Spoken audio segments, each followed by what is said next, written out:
To start, I want to talk about your background a little bit because in an interesting life path, you started in the humanities with theology and music, and now you're doing futurism, which feels like a very far cry from that early beginning. So, what was it that kind of brought you from that unique path in the humanities to now where you are doing the work as a futurist?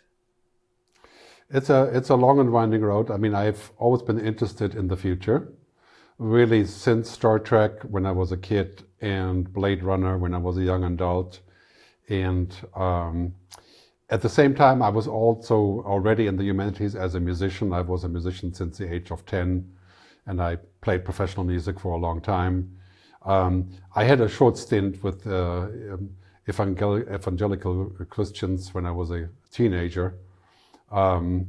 But none of that really stuck with me. I just in Germany, where I lived back then, studying theology is more like high-level social work. You end up working for the Lutheran Church, and you do what you want, and that kind of seemed like an interesting job to me. And I was a Green Party activist back then. I was a musician. And so that became something I did, but I realized very quickly that I really wasn't interested in religion as such. But it was an interesting study because I did learn all of the major works of philosophy. And that gave me a long background in all of the theories of philosophy and how to look at life, all the way from, all the way to the Quran and Buddhist learnings and everything. And that was a good background when I was still very young then, I was 22 years old. And then I moved to the US and started my musical career, and I went to Berklee College in Boston. And I realized very early that I was an unconventional musician and that I could play and do things, but I wasn't really trained very well. I could not write very well. I couldn't do the academic stuff. And for me, going to Berklee College was a little bit like, okay, it's nice to have that formal education, but it didn't really do much for me as a musician, in terms of actually playing music. And then when I got out, I realized I was playing with really amazing people in California, and some of them couldn't even read the newspaper. I mean, they were completely illiterate, and they were tons better than I was as a musician. So that whole process got me thinking about, what I'm good at. And I realized I was quite good at seeing scenarios and seeing, I wouldn't say seeing the future, but understanding kind of the context of what's happening and extrapolating and telling stories about it. And inadvertently, when I was a musician, I made many records, I met many people. And then in the mid-90s, one famous lawyer came up to me and he said, let's do music on the internet because that's the hottest thing. And I was in Germany then, but then I moved to New York and then to San Francisco, and I became an internet entrepreneur in digital music. And that got me thinking about the future, because for me, the future was there, music and the cloud, like we have a Spotify. I was like 10 years too early with my startup concepts. And I wrote a book in 2004 called The Future of Music. And that became the blueprint for the music business, including Spotify. Because in it, we put forward this idea of music like water. And that was an idea we got from David Bowie. But it was freely appropriated and then given to the world, and that became Spotify. So I realized very quickly I was good at understanding this stuff and having intuition about it, but not so good at building companies around it. And so that quickly became my story, is that I could help people to understand what was coming and to make their own businesses from it. So that became sort of my path, and using my skill. And now it's really something that I think, if you practice it long enough, eventually you'll learn how to understand the future.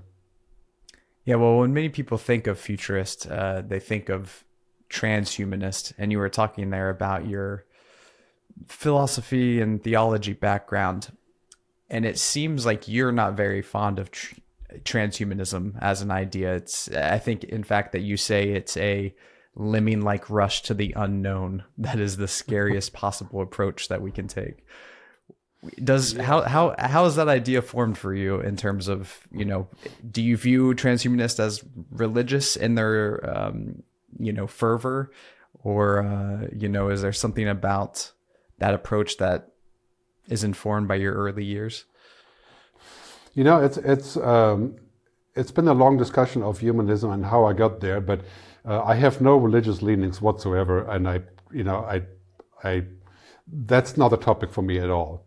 For me, the topic is about what is a life worth living and what makes us human. And I fear that a lot of discussions about merging with technology, which is the proposal of transhumanism, to essentially become superhuman. And while everybody wants to be superhuman, I'd love to be superhuman. I'd be the first one to admit. I don't think it's going to be a considerable advantage over the things that are already superhuman, which are machines. Because the things that make us human are very hard to scale and to change without losing anything. And every time we add something, we'll lose something else. And there's, of course, Marshall McLuhan's theory of how we evolve and so on. But basically, I think improving humanity and improving diseases and living longer and all of that, I think is good within reason. But taken to the extreme, it becomes essentially an experiment in essentially modification. And in a sort of free for all, no matter how much I have to gear myself up, and what is the ultimate destination. And we are already seeing the loss of humanity in social media with this aspect of manipulation and fake worlding, as I call it. And now we have synthetic worlds coming up with AI, the Apple headset. And I'm a geek at heart. I love to play with that stuff. I'll be the first one to buy the Apple headset and all that. But I have to say, it puts the fear into me when I think about that becoming normal. So that if I want to have a phone call, I got to put on this nerd helmet. And that is kind of like, if I can't function without technology, without connecting to the internet, if I can't boot in the morning, so to speak, right? Without connecting to the internet, I would be very worried. And that is kind of like what transhumanism is proposing, that we can be superior by becoming one with technology. And I think the path is the opposite.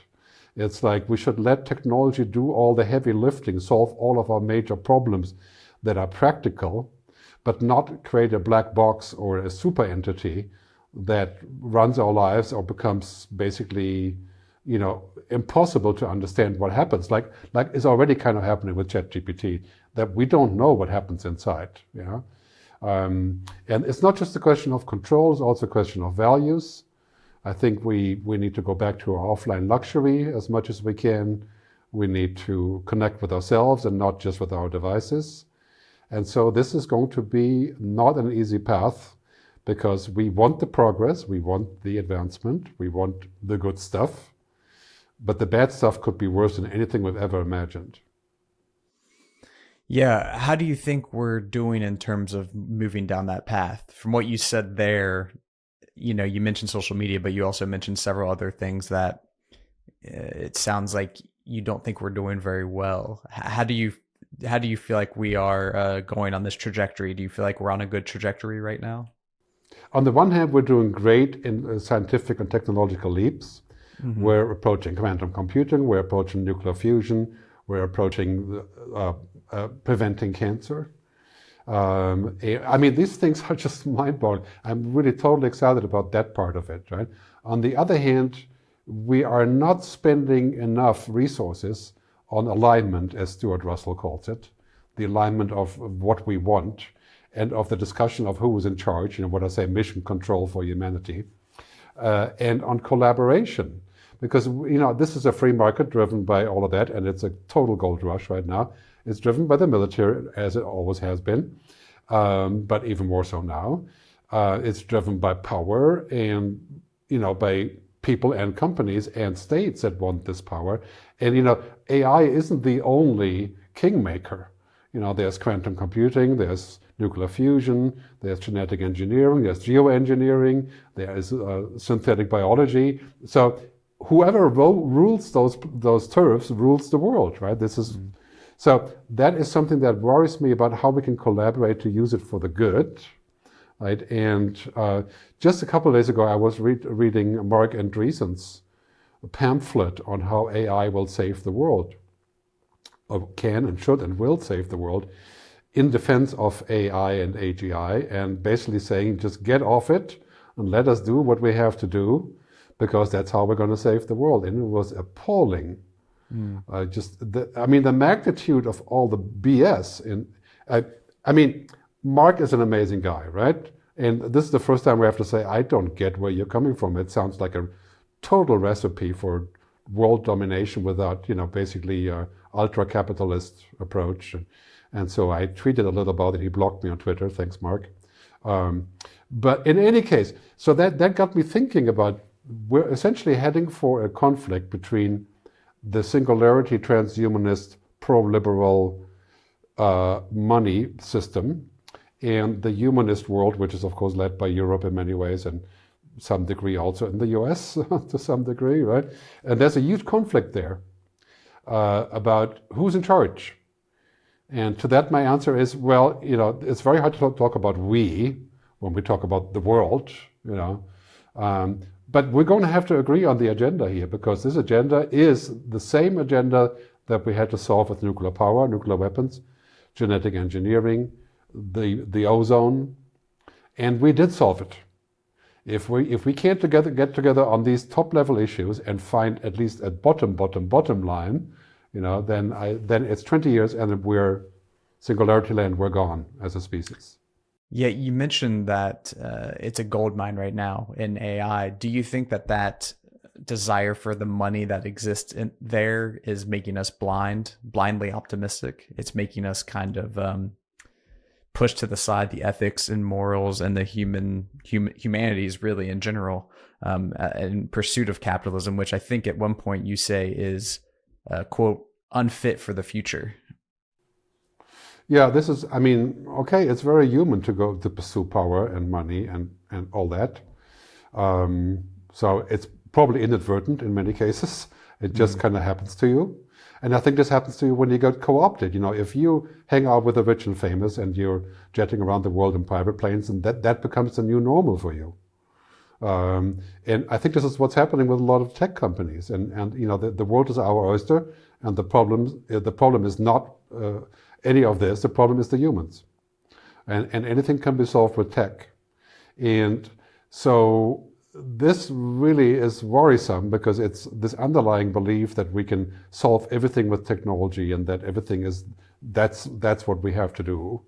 And so, yeah, that is very concerning to me, because I find that we find this really outmoded obsession with profit and growth and power, and the combination thereof. How many internet companies, tech companies are very closely intertwined with the military?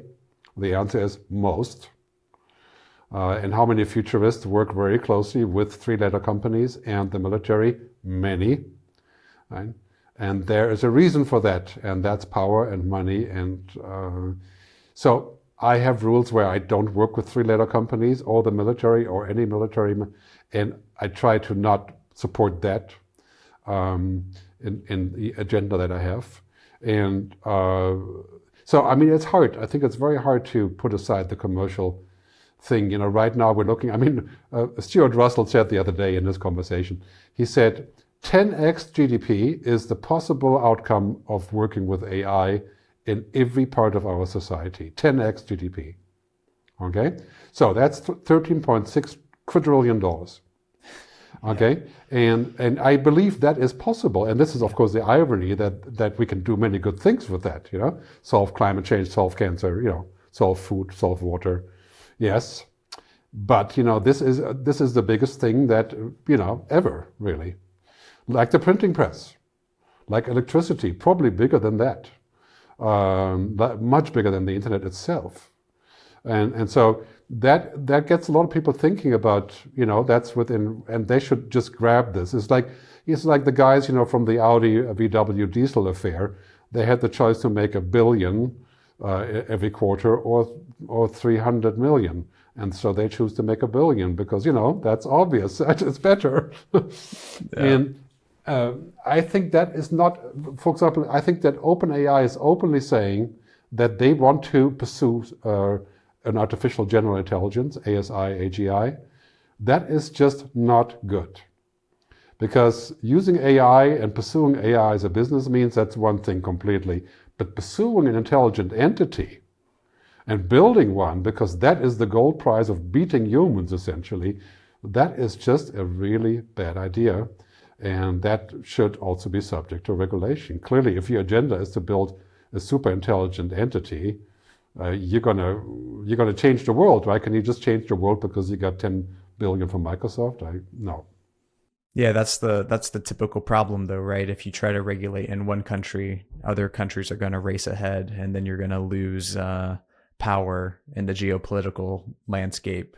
So how do you approach legislating or regulating these things in a way that doesn't make you fall behind economically on the global scale, but also ensures that you do have some ethical movement forward with your technology?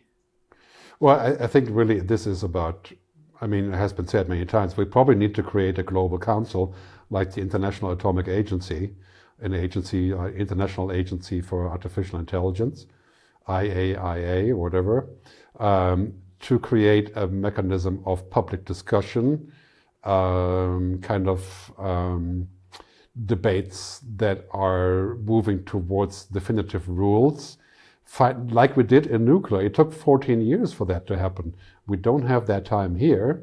But I think every country that is in this race is looking for benefit that is beyond just a pure power grab.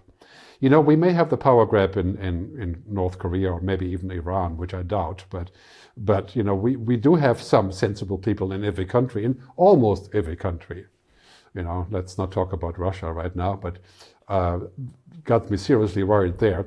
But yeah. We have in the past, in our short history of 30,000 years, we have managed to come together when the shit hits the fan, so to speak.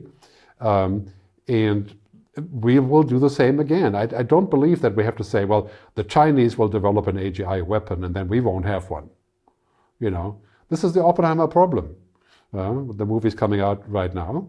He didn't want that bomb to happen. He knew there was a chance it would happen. He wanted to throw it into the water outside of Tokyo Bay. And the government said, no, we have to show that it actually really works and kills lots of people. Right? And because of that, we got the agreement, of course. Right? So this is kind of the irony. But we can't do the same with AI because it's much easier to build AI, to spread AI, and to use AI in nefarious means. So the pressure is going to explode in the next year for people to get together and say, what are we doing here? What are we doing on the lowest level, like automation and potential unemployment and potential distortion of truth, bad narratives, all the practical. This is not existential, but it's close. Because if we can't trust anything that we see or hear, right, that's kind of a problem. And then on the next level, control level, and building general entities that are generally intelligent, that is going to require global collaboration and will be subject to global regulation. I think that's not unthinkable that we will do that. We may have an incident first, a Hiroshima-type incident of AI, which I don't want to see, but it could be happening, right? Like air traffic control collapse or stock market collapse by mistake. Because, it's not that AI has an agenda. It's not going to sit down and say, I want to mess all these guys up. But, it's bad alignment. AI says, I got to take all these airplanes offline because, that's the command. Right? That's what I'm worried about. Do you think there's a chance we'll get ahead of it? Or do you think there will be some kind of forcing function where mass unemployment puts pressure on the government, or the deep fakes become so commonplace that we no longer can rely on the information ecosystem, and these things are going to force us to take action? Or do you think we actually will maybe do something preventative ahead of time? Well, on the employment side, I'm not that worried. I think that this will be a saving grace if we can all work less because machines do the commodity work. That's not a bad thing. It will reorganize the entire employment market, but there'll also be hundreds of millions of new jobs in all of those segments. So yes, it'll be tough. If your work is routine, 80% routine, you are in trouble. But which job is 80% routine? Not even a call center. So that isn't an argument. It's not the biggest argument. The really biggest argument is the societal narrative that generative AI can create that's completely fake and believable. That will destroy democracy and that will create war. right? Point number one. Point number two, we create an entity that is uncontrollable. It's a black box. It does all of those things that I mentioned before, but then it also has failed agendas and bad alignment, so that we create something that we can't control, and then it will eventually not even have bad intent. It will just do whatever it thinks is the best thing to do, and it runs out of control. So I think we are not too late to make it happen, to collaborate on this, and to also create a council that supervises companies like OpenAI and many others that are going in a similar vein. And that kind of goes back a little bit on this idea of saying, you know, it's all about monetization. And, you know, so basically what it comes down to, and this is of course the real challenge also of singularity, if we have a technological singularity, we also need economic singularity. Economic singularity means all that money that's being generated has to be put into the hopper in a larger way that's not just going to the people owning the means of production. Yeah. So, the means of technology. So that means people, planet, purpose, prosperity, as I keep saying, the 4 Ps, you know. It means a different nature of stock markets and a global redistribution of money, which we have to do anyway to solve climate change. You know, that's, yeah. But anyway, we have to reorganize the economics. If we reorganize technology, we have to reorganize economics. And Callum Chase wrote a book about the economic singularity that is well worth reading. He's a transhumanist and singularity person now. But, and of course, abundance, you know, Peter Diamandis, a lot of stuff in the book is right on, but I just don't believe that that humanity will be saved by technology. You know, technology is a tool. Well, if we're going to save any, you know, right? In that regard, do you think a cultural singularity is necessary then too? Some kind of shift in the zeitgeist that makes us change our values as a species, really, not just as cultures and nations, but as a species worldwide. Yeah, that absolutely goes together. You know, I think it's, and to a certain degree, of course, it's up to also to individuals to decide how superhuman they want to be. But in a world that is the black pill or the red pill, you know, that what are the real choices? That's like saying today you want to leave Facebook if you're a publisher. You can't, because your traffic goes down by 70%. You know, so those are not choices that we have. We can't live without Googling. You know, we can use Bing, and yeah, okay, maybe Bing is getting better now.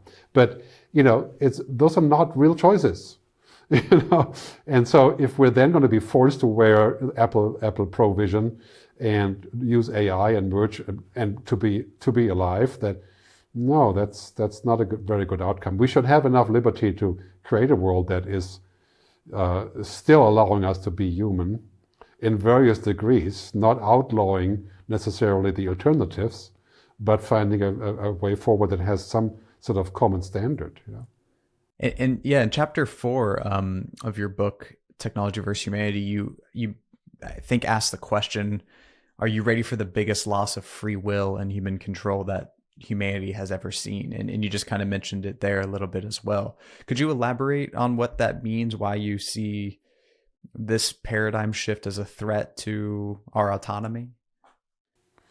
You know, I think every time we use more tools that are more sophisticated and we give up thinking on our own and doing things ourselves, we may create some fabulous shortcuts and have amazing results. But part of the result is the effort. So, for example, you can get an iPad and download a music app and start playing music, and maybe 20 hours later you have a gig as a DJ. And that's good luck to you if that's what you can do. That's amazing, right? But to study an instrument is 10,000 hours. And do you really think that the quality of what you create after 10,000 hours is the same than 20 hours on the iPad? And then you could say, well, maybe it's not, and who cares? And I would agree with you. I just don't want to call it the same. And I think this is one of the issues, is that we are removing our own authority of thinking by using more and more tools that do it for us. So in India, where there's lots of matched marriages, you know, that arranged marriages, I think 70% are arranged. It's the people doing it, and that's weird enough. I mean, from a Western perspective, they seem to do pretty well in India with that, though. However, now it's the AI doing it. There's already an AI system that arranges marriages based on what the AI says, right? To which I say, I'd rather have the person in the local village making lots of mistakes than the AI kind of running our lives in such a way. Or if you take things like replica, replicating dead people I can talk to, and other perversions like this. Yeah, you can laugh about it. It's not a big deal, but nobody actually uses it very much. But then we can say, okay, there are aberrations. There will always exist. But we shouldn't make aberrations normal. It's just like the guy who's losing legs, when he's hiking, her, lost 2 legs and he got himself, $1 billion prosthesis. And now he can hike better than with his real legs. And that's good for him because he lost his legs. But now there's people saying, I should have the right to remove my legs to buy used legs so I can also hike better. Mm-hmm. No, that's not the same thing. and that will lead us on the road to dehumanization. Yeah, and you mentioned the generative AI side of that as well. And one of the concerns I've heard a lot lately, I'm surprised really at how much I have heard about it, but people are feeling like even if something like automation did come along and we did something like universal basic income or some redistribution of wealth that allowed people to pursue meaning, pursue, personal growth, work on cultivating these skills through 10,000 hours of, training, as you mentioned, that it wouldn't be really worth it, or there wouldn't be the motivation for it because you would know that a machine could do the same thing in seconds and people wouldn't feel as motivated to do the hard version to learn the skill when they could just do it easily with digital. Do you worry about that? Yeah, I mean, the main thing that bothers me there is the promise of a great simulation being so easy and instant. It's like Blade Runner 2049, the scene where he has the girl hanging from the ceiling and the hologram, and then he gets a fancy device and she pops out and she's free from the device, but she's still a hologram. Yeah. And then the power goes out and she's gone. And he's the loneliest man ever. That is because a simulation is just that. A simulation of love, a simulation of empathy isn't love and empathy. It is a simulation. And if we are tempted into simulations, whether it is with an AI or a love bot or a hologram or Apple Provision, I can say, well, that's pretty interesting if I'm doing it for learning or for whatever practical purpose. But when I use it to live in the simulation, then to me that's a perversion of the purpose of it, because a simulation isn't the same. It's just putting me into a fake world, right? And so this whole discussion of AI and virtuality and everything, it's really about the synthetic world that we could create with this. Like Zuckerberg said about the metaverse, there is a time coming where we're going to spend a majority of our lives in the metaverse. Well, good luck with that, Mark. It didn't work, but I sure hope it doesn't work. But that's just ridiculous, because the real life is what we have between humans and between the planet and people and nature and other species maybe. It is not what we create as a hallucination. Do you think if that becomes normal? Yeah. Do you think that will stay true into the future? I mean, a lot of people say in the short term that I think they would agree with you, but in the long term, as maybe virtual reality gets more advanced in life, some people would argue that if the brain can't tell the difference, then we'd be just as happy to live in a synthetic or a fake world as a real one. Well, that might be true. It's just like, people are saying that, or Harari, I think, said, Yuval said that organisms are algorithms, right? Mm-hmm. I don't think that's true. And if it was true, I don't want to know about it. I mean, maybe in 2050 we'll find out it's true. That is possible. I just think that from the current point of view, there's many things that we don't know about humans. We don't know how that works. And when we start messing with the complicated formula in a large way, then my fear is that we're losing something. Now, as Marshall McLuhan said, we add something, then first we make technology, and then technology makes us. And so there has to be a balance between the reality check and what we're trying to do and what we're trying to get to, and what the goal is. And I think ultimately it's all about that goal. If our goal is to become as God, whoever that is, or become superhuman, if that's the goal, then Singularity is on the right track. But I think the majority of people around the world, I've done a lot of work on this kind of idea of what we is. For them, the good future is about not dying, not starving, having children, having basic rights, having self-realization. They don't want to be God. Everybody wants to be God in some way or the other, but they want to have a good future. Okay, it's much more simple than that. Right? And I think that is the first goal. And then we may eventually, if we play our cards right, we may get to a kind of Star Trek society there, to where the material things are no longer that relevant, and where there are different people doing different things. But the Star Trek society has a strong consensus on what is it doing and what is the purpose. Yeah? And I think this is really the ultimate debate of singularity and transhumanism. And right now, it's to me kind of okay. It's a fringe thing, and I like to look at it and I like to talk about it, but I think for most people around the planet, we have much more pressing issues than becoming transhuman. Yeah, well, and you mentioned the good future there a few times, and I know that's a narrative that you're very fond of. I believe you put a video out somewhat recently about that as well. And it feels like that's a narrative that isn't well captured in the media. For instance, you mentioned Blade Runner, but I'm also thinking of things like Ex Machina and Black Mirror. And a lot of the narratives that we have don't seem like good future narratives as much as they seem like warnings of a apocalyptic doom. Oh no! What do you feel about that landscape? It's been totally terrible the last 20 years, really. I mean, everything that comes from Hollywood, Nollywood, Bollywood, Netflixywood, whatever, is basically negative on the future. The narrative of the future is terrible. And if you ask the millennials, Gen Y, between 20 and 45, about the future, including my own kids that should know better, they said the future will be terrible. My future is going to be worse than the present of my parents. That is the answer. That is because they're watching Black Mirror, they're watching all the utopia, they're watching Putin, they're watching all the other tyrants, and they're watching all the debate about don't look up, and on and on and on and on, right? And all the media we watch about the future is negative, pretty much. And then social media on top of that is also amplifying negative, 6 to 8 times as much. And this is why my pitch has been for 3 years now, we need a narrative, a new narrative. We have to do a rebranding of the future. And that's what I'm setting out to do with the Good Future Project. And with my new film that's coming out in 6 weeks called Look Up Now, it's a film about AI. And it's saying exactly this, this could be heaven if we do it right, or it could be hell if we just don't look up.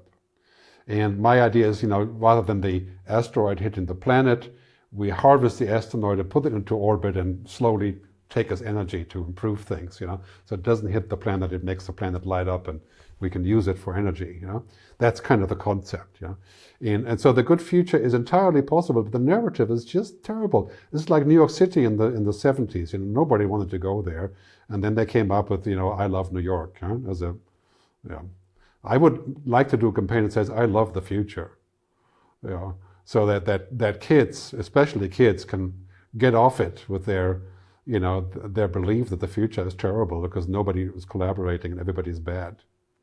Do you think that shift in narrative is crucial for having what you call a future-ready mindset and for us to really step up to the problems? Because it feels like the human animal doesn't respond well to stress and fear and anxiety. And if we have all of these narratives that make us feel those negative emotions, then it feels like we're going to make worse decisions and steer technology in a worse way. So it feels like we kind of have to have some optimism if we're going to meet the challenges that the future brings.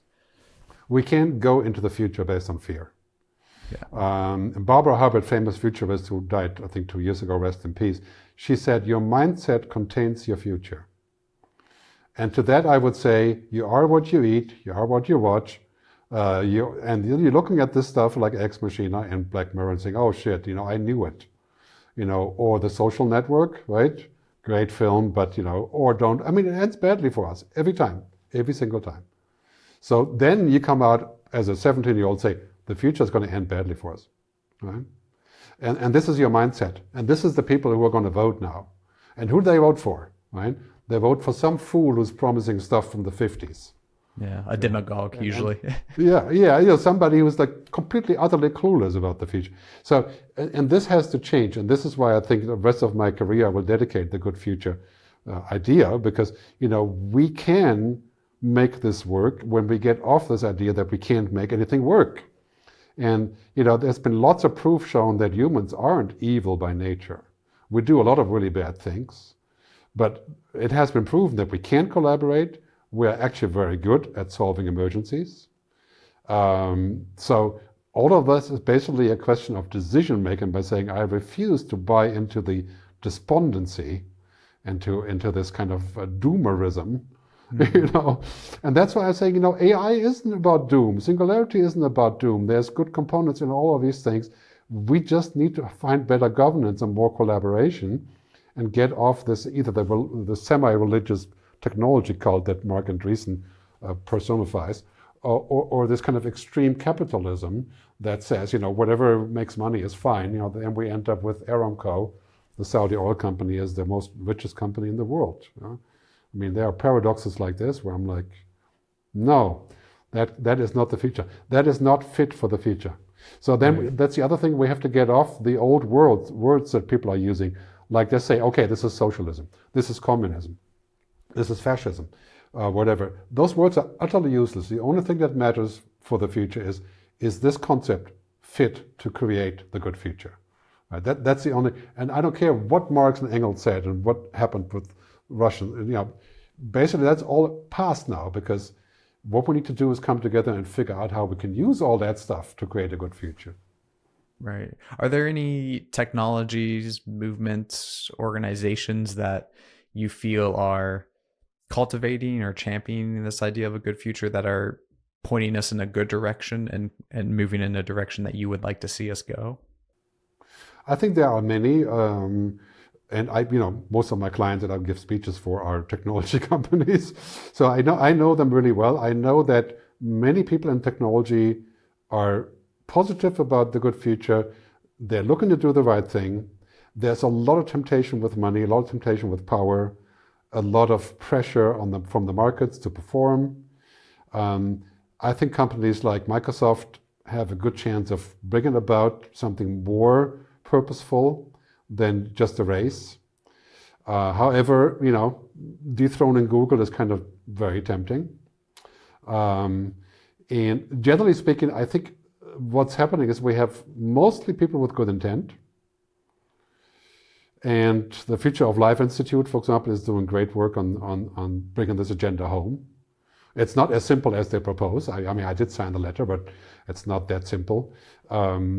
However, they have good intent, but is there going to be a sort of overarching factor or group or supervisor board or something, that, like, in ancient Greece, we had philosophers that were debating day in and day out about whether we should do A or B, and that influenced the public agenda. We don't have that. We have Noam Chomsky, right, in America. And we have Jacques Attali in France, and then we have Douglas Rushkoff, and we have interesting people, but do we have leaders that show us what is right or wrong? Not in a political sense, but in an ethical sense. And Silicon Valley really needs to get on that agenda. And, I would say we have to invest as much in humanity as we invest in technology. Right now, we're investing 99% in technology and 1% in humanity and the humanities also.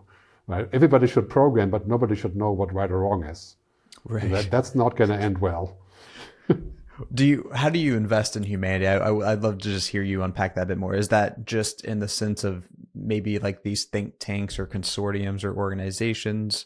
Or just like shifting educational priorities? Like, how do we focus on humanity more? Of course, education is a huge thing. It's being underfunded. So we're cutting sports, we're cutting music, we're cutting ethics, we're cutting everything but programming. Right? And everybody should be a damn programmer. No, the machine will program itself. And when AI is at that point, already doing that now.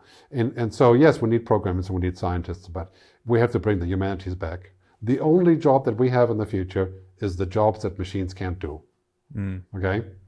And that is getting abundantly clear. And to do that, we have to do things that only humans can do. We have to learn how to do that: compassion, empathy, imagination, intuition, we'll bring all that back, bring the human factor back into school, right? And then we have to redo the stock market to be focusing at least partly on the human goal, people, planet, purpose, prosperity, not just on the money goal. That's not human, that's just one part of human, right? So that has to be brought back. And then I think the humanity, to focus more on humanity also means to have more debate and more room for this. And what technology companies are very good at, and I know this really well because I work with them a lot, is to essentially say, our job is to make this the perfect product, make sure it works safely and nicely, and side effects, well, we're not interested. The side effect of the Internet of Things, no. Total surveillance, no, that's not our topic. Some government should do that, right? Unemployment, well, that's not our concern. Face recognition, terrorism, no, not our concern. No, that's not how it works, right? So I have told many of my clients and also governments, we should get tech companies to have a technocratic oath, like a Hippocratic oath, that says, I will use my power and my money to make it right by humanity. First and foremost, to not kill people, to not do bad things with what I do, right? Yeah. If we did that, they have to think twice about what they're doing and how they're doing it, and have a more balanced approach to this. So that would be my wish, that we can have this kind of oath and supervision. And to be fair, everything is regulated but technology. Technology is the holy cow of American business and Chinese business also, and to some degree Europe as well. Nobody wants to touch it. And what do we have from this? We have many good things, but we have many aberrations that are piling up, like, basically making a dysfunctional society. And this is exponential, right? So if it's a little bit dysfunctional now, in 10 years it'll be, 256. Ironically, given everything we've said, do you think that one of the solutions is having more technocrats, kind of a movement towards technocracy, where we have more scientific experts, people with technological training in our governments? Because right now it feels like that's one of the issues, is we don't regulate technology because the people who are trained as lawyers and politicians don't really have, I don't know if they just don't have the right incentives, if there's, if they have perverse reasons for why they make the decisions they do, but it feels like they also don't understand the technology in a very real way. Oh, absolutely. So I always said I want a driver's license for politicians and leaders, a driver's license for the future. They have to prove that they get the future before they go into office. They have to be trained. I call this the future mindset. There's no miracle to it. Like Bill Gates says, the 5-hour rule, 5 hours a week in the future. And then I want to see what you know before I vote for you. And, of course, voters have to ask for that too. We need to make sure that our politicians and leaders know about what's happening in technology and have opinions, not just like the Facebook hearings, from Ford. That was pathetic, right? It made you cry. And in Europe, we have the same problem. It's like everybody spends time on the next re-election. The European Commission is doing great with many, many things, but it is an utterly bureaucratic organization. It has great leaders, most of them are female, by the way, which is a good sign already. Doing a great job, in my view. Not a perfect job, but okay. So these things could be brought forward, and I think we have to put this into the public agenda, that to look at the future is part of the job. Right? And to understand the future and to talk about the future and to develop visions, and not just to be practical, but in a real life way. I think what is happening now is that the good future agenda and the agenda of making the future right isn't going to be led by CEOs or by politicians, because for them to go out and say, I want a carbon tax for meat or for flying on the airplane because we have to solve climate change, well, good luck for a politician that says that, right? Especially in America, people like to fly and eat meat, right? But that would be a death wish. So first, I think it needs to be all of the millennials and the Gen Y and everybody that's not my generation, because we're a little bit too late for that, is to essentially create a huge upheaval about all of these issues and say, we want you to address this, we want you to say something, and to start a movement. And when that movement gets going, you find leaders to go in front of it. Because that's what politicians do, right? They jump in front of something that is gathering steam and say, hey, that's my agenda too. Right? And then they are there, like Jacinda Ardern did. Well, of course, that's New Zealand. It's a kind of a fringe case, but still, a really good case. I admire her work there. So if we have that, I think then we can start a movement, that basically says, okay, this is what we want, and then everybody has to go behind it. And I think this is the kind of thing that we're seeing now. I don't do predictions, but I observe that as soon as the Russia-Ukraine conflict is somewhat resolved, even if it's fake, there'll be so much energy unpinned in Europe. There'll be a groundswell of discussions about AI, about automation, about climate change. And we are at a point of time, I always say, like 1968, when I was 7 years old, where the world changed in 5 years, 68 to 73. We had a different world, economically, socially, culturally, in 5 years. And this is the same time, 23 to 25, everything will change. Yeah. And it's got to change in the right direction. Well, on that note, as we start to come to a close on our time here, do you have any maybe words of wisdom or closing thoughts, things you'd like to point people's attention to that might help them kind of embrace that future-ready mindset, whether you're a CEO, whether you are a politician, or whether you're just an average person trying to figure out how to start that movement, or maybe find a bit more optimism in how you're approaching the future? Yeah, I mean, first, maybe 3 of my memes. My first meme is the future is better than we think. Start paying attention to all the good stuff that's happening. Not, as Gramsci said, the Italian poet, pessimism of the intellect, optimism of the mind. That's the agenda. So let's look at the good things that are happening. As Kevin Kelly says, we should not be optimistic because we have less problems. We should be optimistic because we have more capacity to solve them. And so let's look at the future is better than we think. The other thing is that as far as technology is, technology is not what we seek, it's how we seek. We should never forget that. What we seek is, every human seeks different things, right? But by and large, happiness, self-realization, the good future, technology does not create any of this. None. Technology is a tool that we use to create the embodiment of what we want there. And we are not going to count on AI to fix the future for us. That is just utterly ridiculous. Okay, last point I made in my book, we need to embrace technology but not become technology. Because becoming technology will seem like it has lots of advantages. And there will be, of course, borderline cases of being half technology and half not, like cyborgs, right? But generally speaking, that is not a good idea because it is not our biggest advantage to be like technology. But it's actually our biggest advantage is to be the opposite of technology. So that's inefficient, multinary, experimental, emotional, unorganized, all the things that make us human. And that is what we need to protect when we think about the future there. And lastly, I think in terms of actually building the future mindset, you spend 1 hour a day in the future, and I'm not talking about watching films here, right? I'm talking about reading the best books you can find.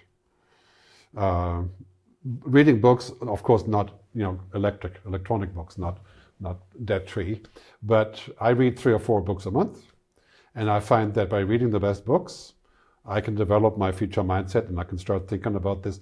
And then when the time comes, somehow I'll know what I should think about this and what is possible, because I've stashed up this kind of background, and it's like it's something that's already there. All I have to just pull it out, and so this is basically, I think, what we need to do is to spend 1 hour a day in the future to get ready for what's coming.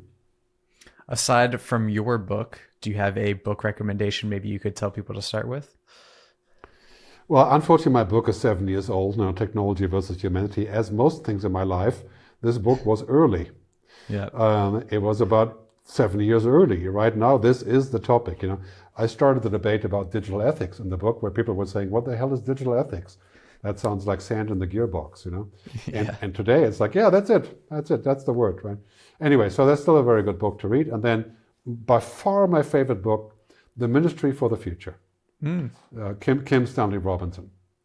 And he's a brilliant writer. The book reads like it's about today, it's about 2030. It takes place here in Zurich, actually in the Hochstraße, which is 500 feet from here, by accident. So I don't know, I hope at least. Brilliant book, and it tells you everything you need to know about how to solve the problem, because the book ends on a positive note, which is another good thing about the book, right? It ends on things being solved. Right. It doesn't end like Don't Look Up. So that's a great book, and I have a long book list on my website. Cristiano Figueres, The Climate Change Leader, The World We Want. It's also a great book. Peter Diamandis, Abundance. It's very techno-centric, but good read. Yeah. I also still like Ray Kurzweil's book about the coming singularity. Old book, but a real classic. Yeah. Alvin Toffler, and of course, best of all the classics, Buckminster Fuller, Spaceship Earth. I mean, a lot of these books are kind of, makes you think, they wrote that stuff 50 years ago. Pretty mind-boggling.